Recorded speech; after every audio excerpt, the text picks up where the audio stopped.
All right, I want to go ahead and welcome everybody to this week's Grow, where we gather to recharge, organize, and work here at MWEG. We are happy to have Chris Crawford with us from Protect Democracy and Emma Addams, who's our co-director here at MWEG. We are going to be talking today about how do we protect democracy? How can MWEG members protect democracy? And part of that is how do we use our vote for protecting democracy? So with that, I'm going to turn the time over to Emma and to Chris, and they can talk a little bit about that to us and explain how we can be more active members in that effort. Thanks, Rachel. Thanks to those of you who are here watching on Zoom and those who are watching in the live stream and those who are watching later, because I know a lot of you watch this later on as you're picking up kids from school or on your lunch break. So I'm going to just introduce Chris a little bit. You may recognize him. Chris, you are still the only man who has been invited to speak to our weekly member meeting. This is 2 times in 3 years. So this is, you know, we like Chris a lot. So I'm just going to give you his formal bio and then talk a little bit about why we like him so much and why we invited him back again. So Chris is a policy advocate at the organization called Protect Democracy, and as not to be confused with MWEG's initiative called Protecting Democracy, but we have similar missions. So Chris previously worked as a senior program associate at Democracy Fund, where he managed a portfolio of faith-based initiatives focused on promoting pluralism in the United States. He began his career doing political organizing at Susan B. Anthony List, the nation's largest pro-life political organization, and he is a graduate of George Washington University and earned a master's in nonprofit administration from the University of Notre Dame. And before we have Chris talk a little bit about Protect Democracy and your work, one of the reasons why we like Chris so much is that he is a member of a faith group. He's a Catholic man who really is right in the zone where we are as MWEG members, and that we really want to use our faith to engage in the political sphere in a way that's principled and that accesses our faith and accesses our deeply held beliefs. But Chris is really lives out the mission that we have, and that he doesn't use his faith to manipulate or let his politics change his faith or vice versa. And I think is also struggling in this space that a lot of us are, where we have fellow members of our faith who perhaps are pushing the envelope a little bit in how they weaponize religion. And so he's a really good example of someone who does that with a lot of grace and principle. So Chris, I'm going to let you talk about a little bit more about yourself and about Protect Democracy, and then we have some questions to talk about. Well, thank you very much. That was much more generous an introduction than I deserve. I'll also just say how much I love MWEG. I love your work a lot, and whenever I'm in different coalition meetings, I always want to bring up MWEG, and I think I'm introducing people to your wonderful work. But when I say, oh, we've talked to MWEG, the response is always, oh, we know them, we love MWEG. So I know I'm not alone in the way I feel about you all and your work. So Emma, you got into a little bit of my background, and I can talk a little bit to start us off about Protect Democracy, what we do, and how I came to work at this organization.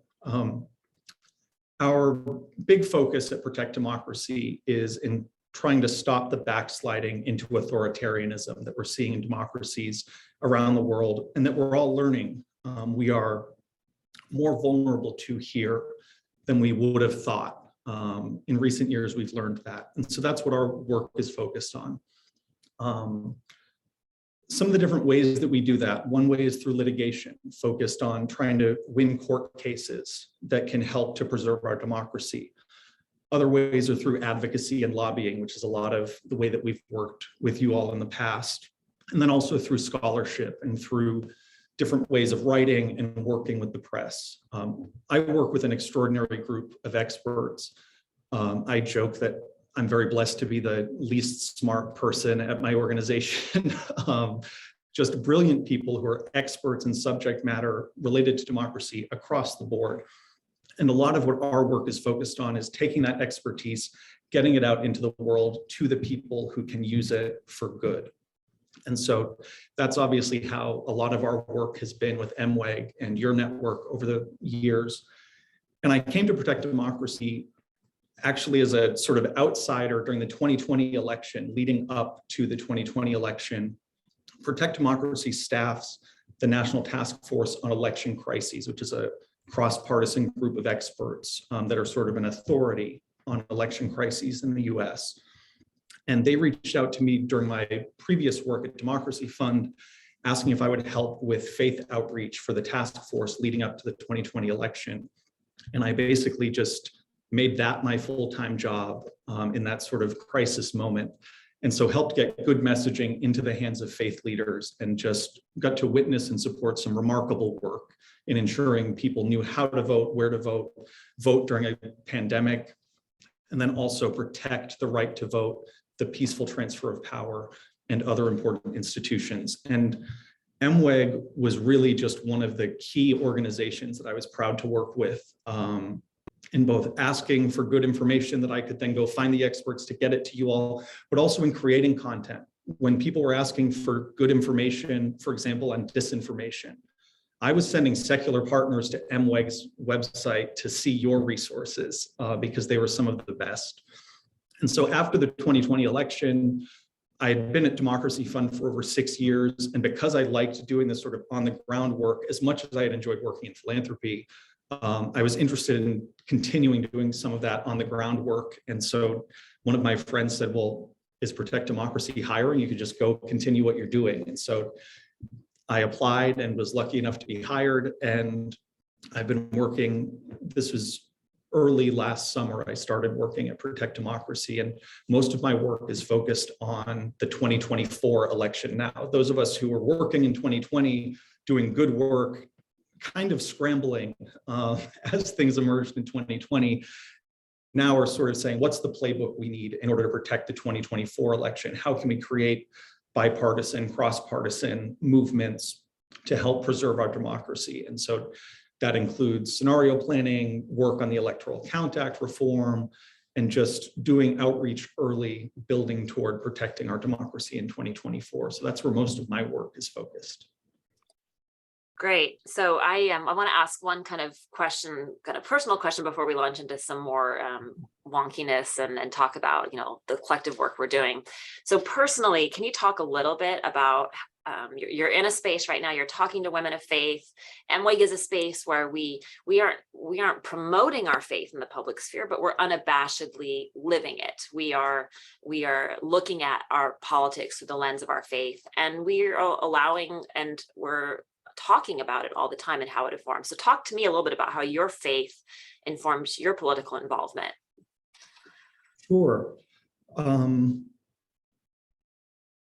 I think first and foremost, my friend Michael Weir, who was a faith advisor to President Obama, talks about politics as another forum for loving our neighbor. And that's the sort of approach that I try to take in my politics. And so as a Catholic, we have this sort of rich tradition of Catholic social teaching and a big focus on the dignity of every person and that every human being is made in the image and likeness of God. And so that is the grounding of my political activity. And I've explained to people working in the pro-life movement previously, there's sort of obvious ways where that is a focus on human dignity and the value of human life. But I actually see my pro-democracy work as another extension of that same idea, because assaults on the right to vote are an assault on someone's dignity. Trying to throw out people's vote is an assault on their dignity and their ability to help craft the world that they want to live in and to create a more just society. And so I see this as an extension of that. I'd also say my faith informs the way I try to go about that work. There's a nice thing in the Catholic tradition of you go to Mass on Sunday and everybody's very different. We come from different backgrounds, but we're all sharing in communion on Sunday. And I think that's one thing that also keeps me grounded in approaching the Eucharist every Sunday and how that translates into my work. I think it also helps having an identity that's rooted in faith. I hope helps me from not being rooted anywhere else, that it's first, my faith is the priority and that is my identity, and it doesn't get taken over by partisanship. We also in the Catholic tradition have confession, which also keeps me humble, that I also know I have lots of faults and try to remember, especially like I said, protect democracy. I'm surrounded by people smarter than me. So that also helps keep me humble, but understanding that I don't have all the answers and that I have to look elsewhere to find the answers, I think is also another helpful way that my faith informs my work. Thanks, Chris. So I will just add a little bit about Protect Democracy and our experience working with you and with the organization. And one of the reasons why I think we love working with you so much is as we're in conversations and as we're following your stuff in the public sphere on Twitter and elsewhere, you never really know where individuals stand politically and where the organization is. It doesn't have a partisan agenda. And that has been my experience working with the individuals. Like, I've talked to you guys in private, unguarded conversations. I can kind of, testify of the fact that you aren't in this to try to give political advantage to one side or the other. You are, 100%, go team democracy, go America. What can we do? And, anti-authoritarianism, as you mentioned. So that's one of the reasons why, for us, Protect Democracy has been such an obvious collaborator on many things, but specifically right now on the Electoral Count Act. We are not necessarily a policy shop. We have lots of women within our membership and leadership and board who are absolutely experts in certain areas. And we as leaders of different areas have become kind of mini experts. We need to kind of become quick experts on a lot of topics. But having this relationship with Protect Democracy allows us access to really, a group of thinkers who are pro-democracy, who are, not partisan, who are not trying to confer advantage, and allows us to evaluate issues in a more, I think, transparent and quicker way. So talk to me a little bit about the experience that we've had. So we've been working together on the Electoral Count Act reform for over a year. I think it was like late spring of 2021, early summer when we started working on this. So why do you think that it's been such a good fit to have MWEG and Protect Democracy work together on this? And why do we keep kind of getting drawn to each other to collaborate? Sure. Well, I think you covered some of it in the question. I think, like I was talking about earlier, Protect Democracy has a lot of experts and expertise to share with organizations who can operationalize that information to make a difference and to advocate for change. And what I've always enjoyed about working with MWEG is your commitment to trying to really make sure you have the facts right and figuring out the best approach forward to try to make that positive change. What I think is important, especially about an issue like the Electoral Count Act, is that the issue itself is not partisan. The reforms that are being proposed do not provide an advantage to either political party. And some of it inherently is partisan because we saw an effort to try to abuse the Electoral Count Act's ambiguities during the last election by one political party. But with the moment we're in now, we don't know what the future is going to be with who's going to be vice president in future elections, or how these ambiguities can be taken advantage of by different actors. So I think that's important to keep in mind. And I think so much of when we talk about just election issues and democracy issues, people can retreat to their partisan corners. And I think what's been great to see with MWEG is that you all don't do that. You're saying, what's the best information, what needs to be reformed, and how can we get that to our public officials? So I can imagine that if I'm a staffer on the Hill and I'm getting emails that are just, hey, this is an important reform, it needs to get done this year, we want to be helpful, here's what we're hearing, that's got to be better than the crazy stuff they're hearing all day. And I think you all have credibility because of the way that you approach these issues so thoughtfully and civilly and not from a partisan perspective. That brings credibility. But I also do think people engaging in politics through a lens of faith that isn't in a coercive way, but that the faith provides grounding for you all, I think is a good testament, a good thing for Hill staff and people in our politics generally to see. And it's something that I think people respect. There's sort of a stereotype sometimes that there are these sort of elites in Washington that are removed from people and especially hostile toward faith. Even working in very secular environments, I've never seen that. I've always seen people who respect people of faith and what they're bringing to the table, as long as you're doing it in a positive way and less so if it's in a partisan way. And I think you all do that very well. And that makes you sort of ideal partners for us. Thanks a lot, Chris. That's great. I didn't bring you on just to brag about MWEG and how great we are, but it's a nice byproduct of this. I appreciate that. I was on a call yesterday and was trying to introduce MWEG to a group of leaders and such. And one of the ways I described us is that we can walk into a legislator's office and we kind of have them off balance pretty quickly, because our experience, and Wendy and Aaron can attest to this, is that you go into a meeting, and I say walk into office, I mean usually a Zoom meeting. So you go into a Zoom meeting with a staffer and they're trying to assess your angle. They want to know, are you coming from the right? Are you coming from the left?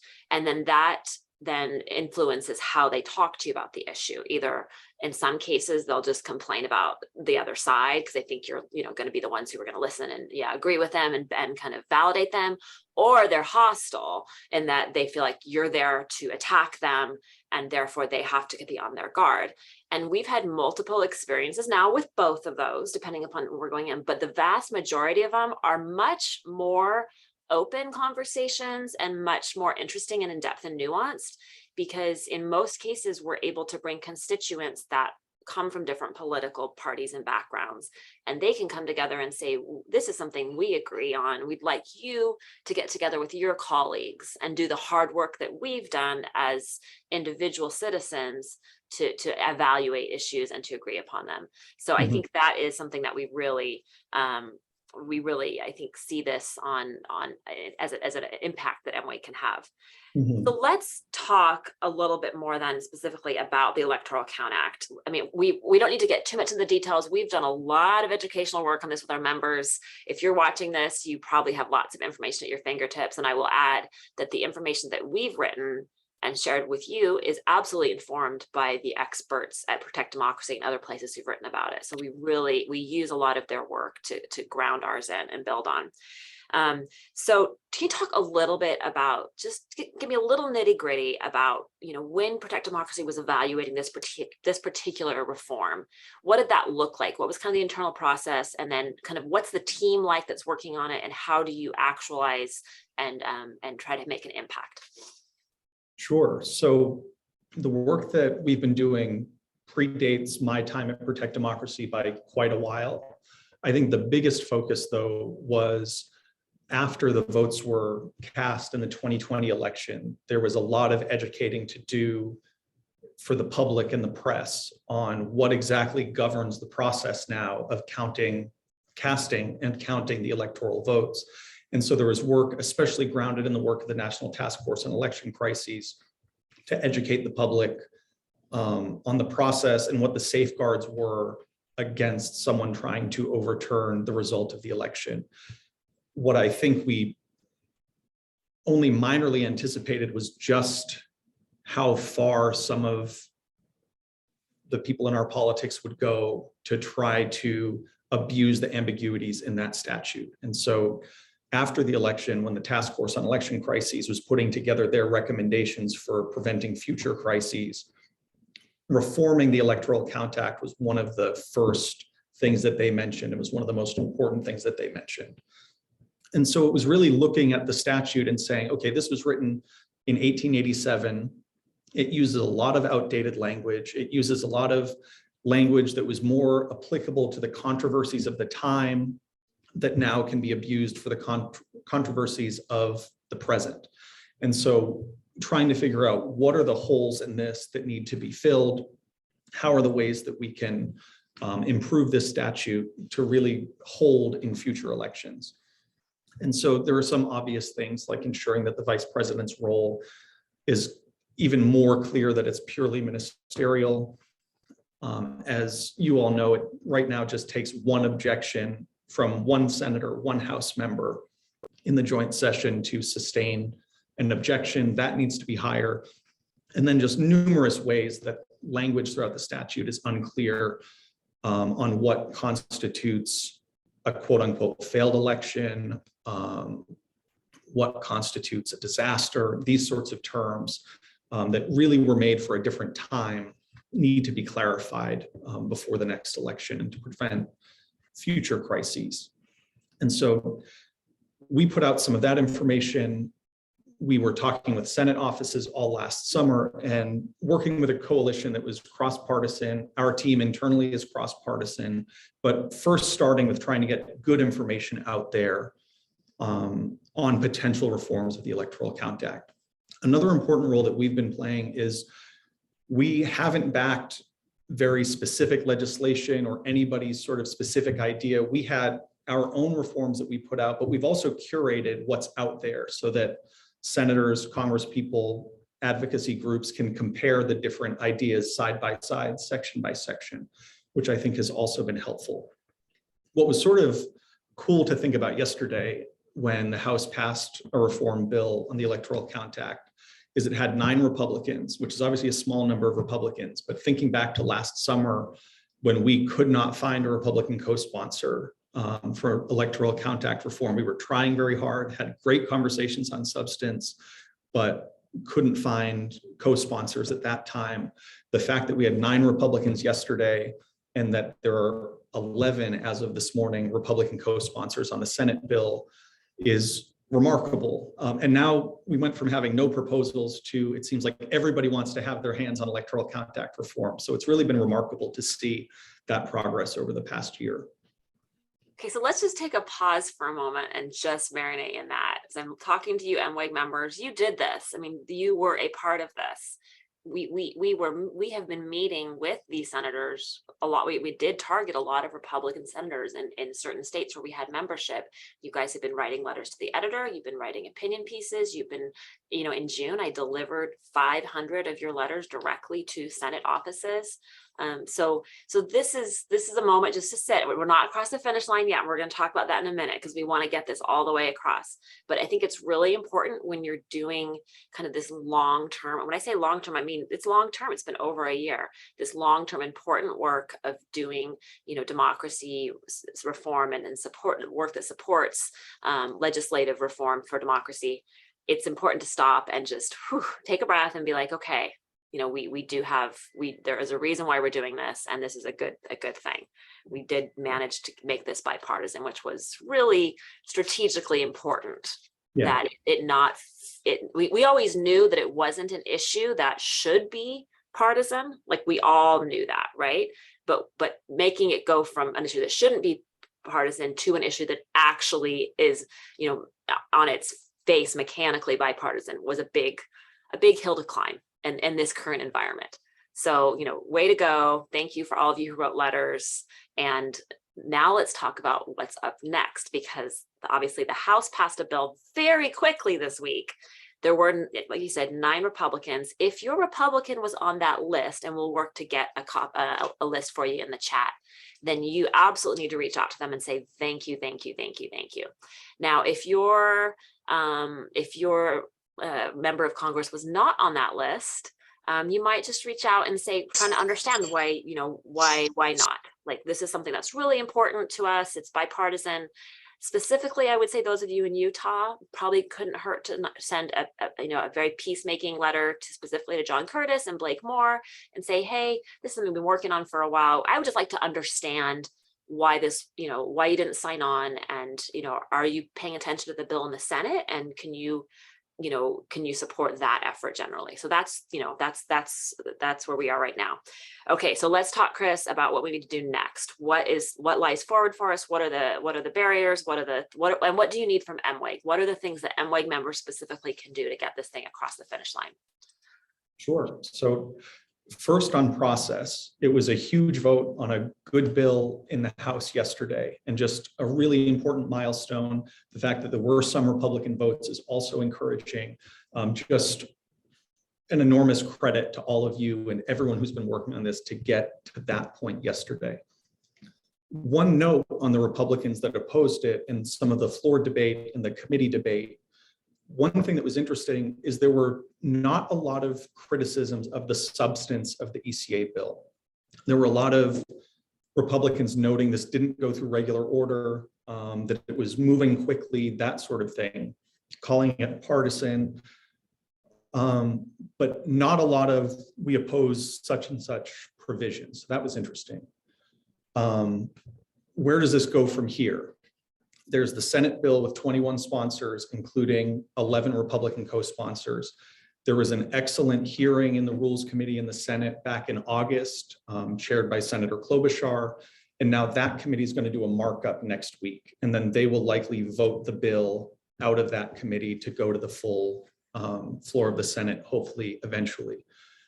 It's most likely that this bill is going to make it onto the agenda in the lame duck session, not before the election. It will probably be voted on after the election. What's important here is that members of the Senate continue to hear from their constituents that this should be a priority, because the lame duck sessions get crowded with all sorts of issues.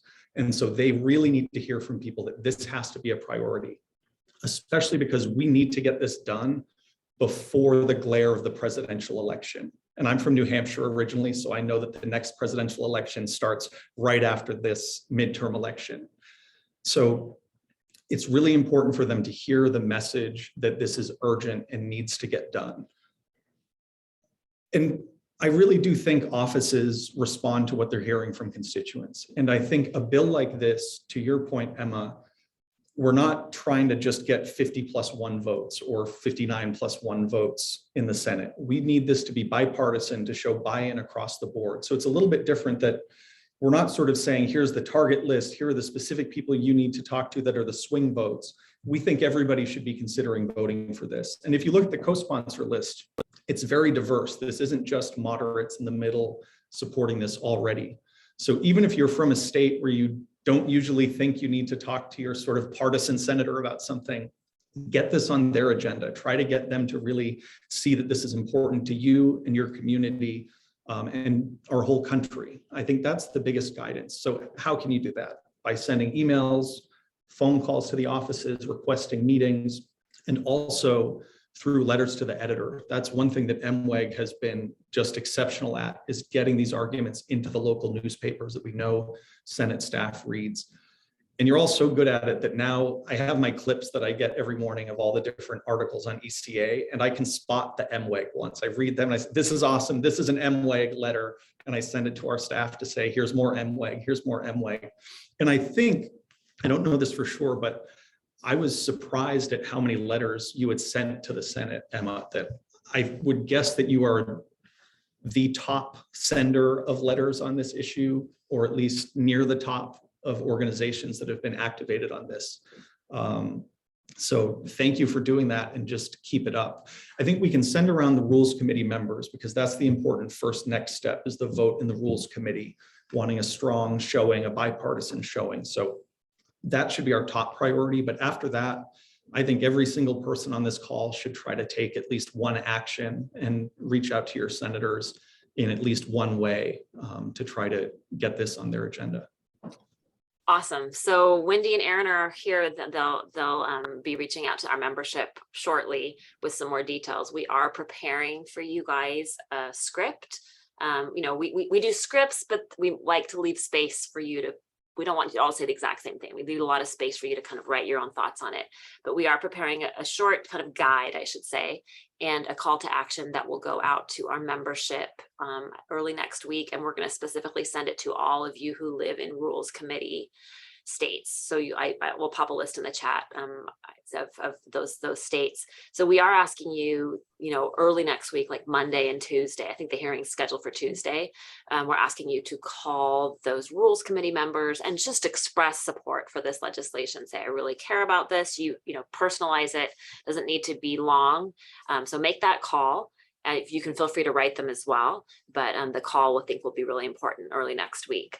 And then as we're kind of waiting and watching this to go into the larger Senate, as Chris said, we want to keep the pressure up. So you're going to see, you're going to see some reels on our Instagram page. You're going to hopefully see some leadership opinion pieces. And then we do have at least 1 or 2 member pieces that are in the hopper right now. But on that note, if you're looking for a time to get your feet wet and write your first letter to the editor, this is a great issue to do it on. We have experts internally who can work with you on editing. We have our wonderful op-ed lab. Wendy Dennehy and Aaron Young are leading the team on this, and they have really worked with anyone who's published a letter so far from MWEG. Wendy and Aaron have worked with them to polish it, to write it. So we would love just for you to flood the airways with letters on this. So reach out to us. You can send us an email at opedlab@mweg.org. If you have an idea in your head, I mean, a letter to the editor is short. It doesn't need to be 800 words. In fact, they don't want it to be 800 words. I'll get you the exact numbers, but it's much shorter than that. So you don't need to write a huge essay. It just can be very simple. You can talk about who you are, you know, why you care about this, and then reference the act and encourage your representatives to pass it and to consider it and to co-sponsor it. You know, let's get everyone co-sponsoring, let's get it passed, and let's keep up the pressure between now and after the election. So let's maybe talk a little bit to close, Chris, about I guess first why this issue is such an important one for citizen advocates to be involved in. I mean, it really lends itself to that.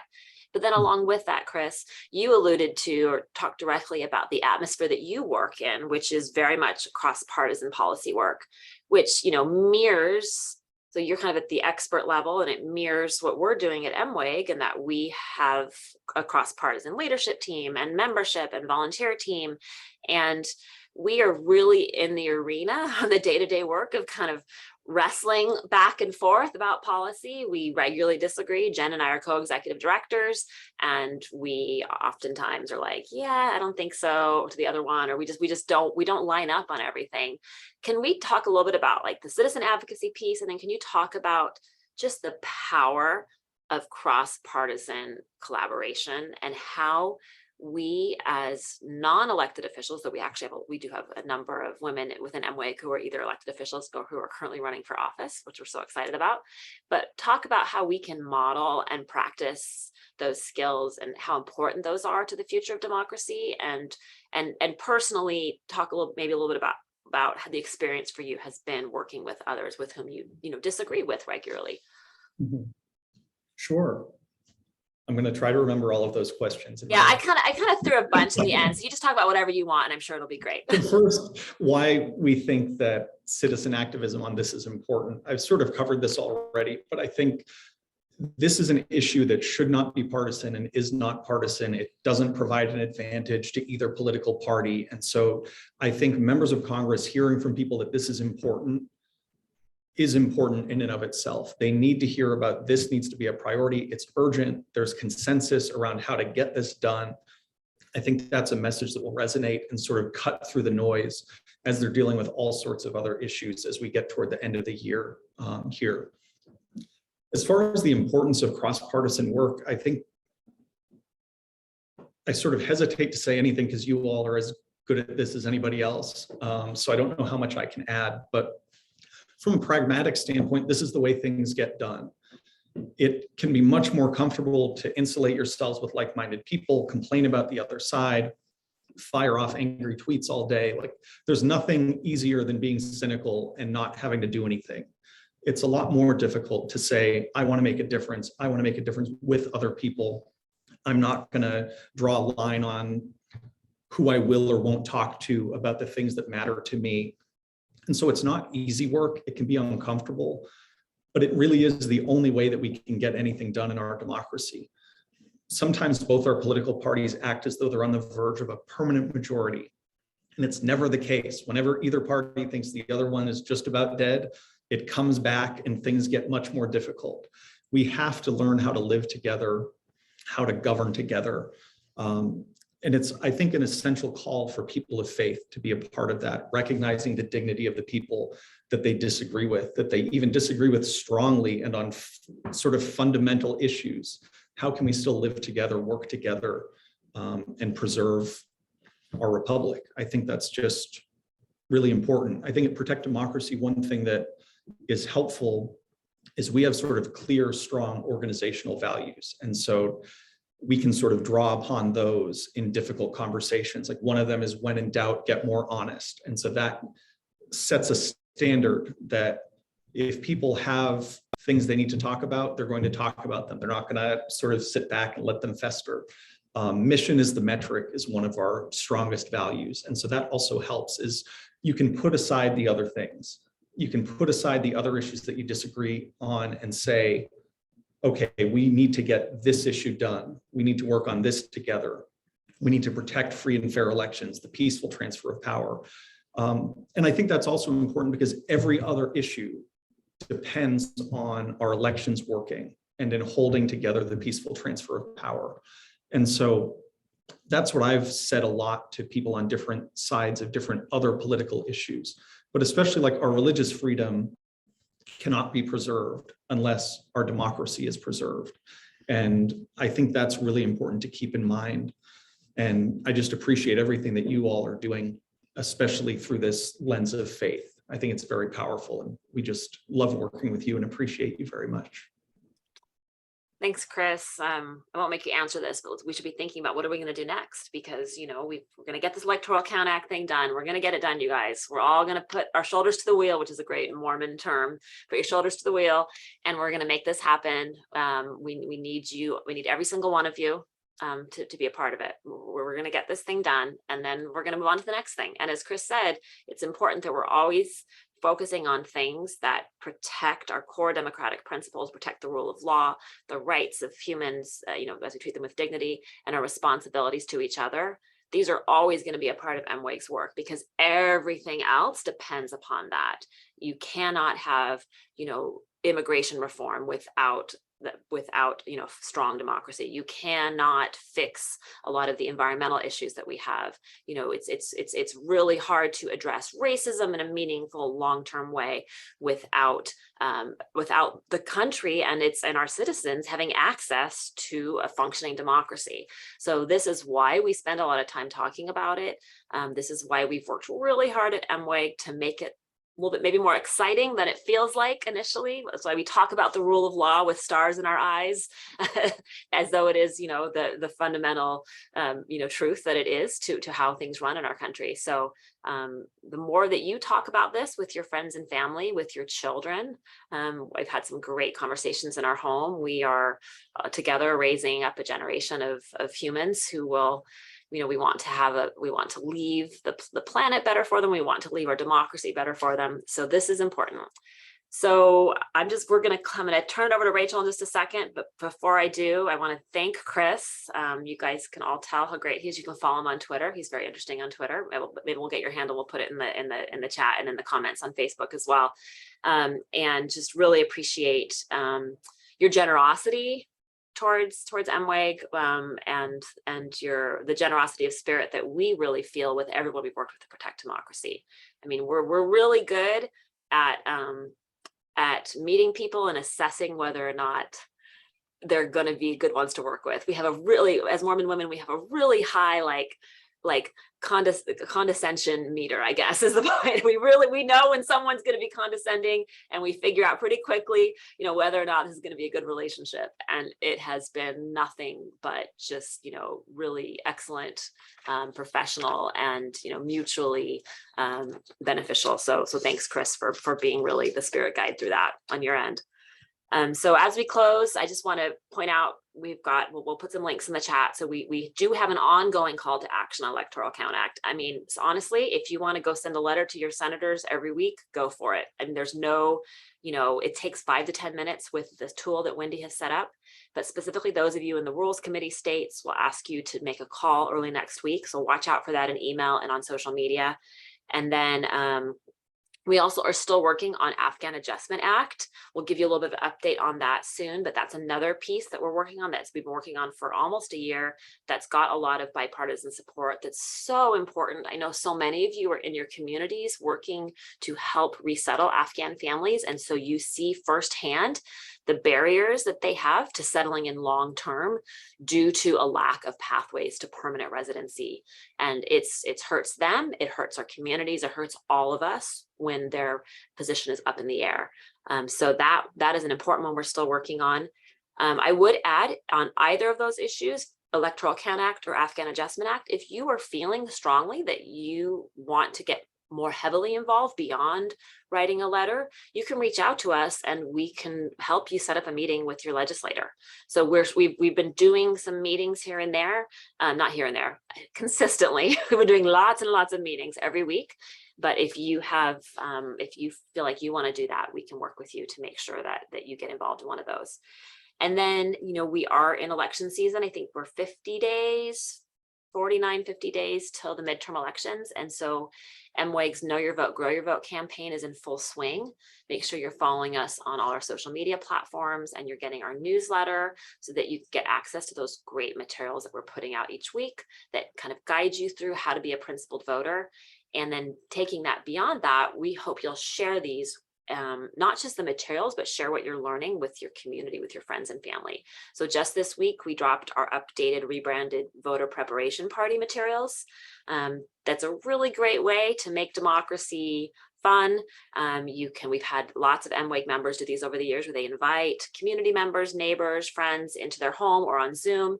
And you basically take the ballot and you kind of figure it out together.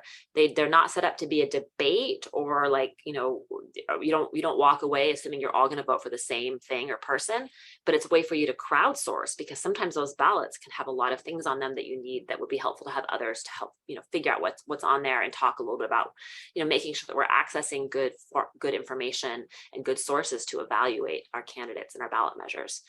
So those are our big kind of initiatives we have going on. And thank you all of you for spending a little time with us today. Thanks to Chris. Rachel, anything to close it out, or are we good to go? I think we're good to go. I went ahead and dropped those links in the chat. It's also in the Facebook discussion group with this video. So for both of those call to actions, there's a link there and also a link to our Know Your Vote, Grow Your Vote. And any materials that are related to that, you can find those there on our website at mweg.org. So thank you again to Chris, and thank you, Emma, for being with our Grow, and we will see you all next time. Have a good day.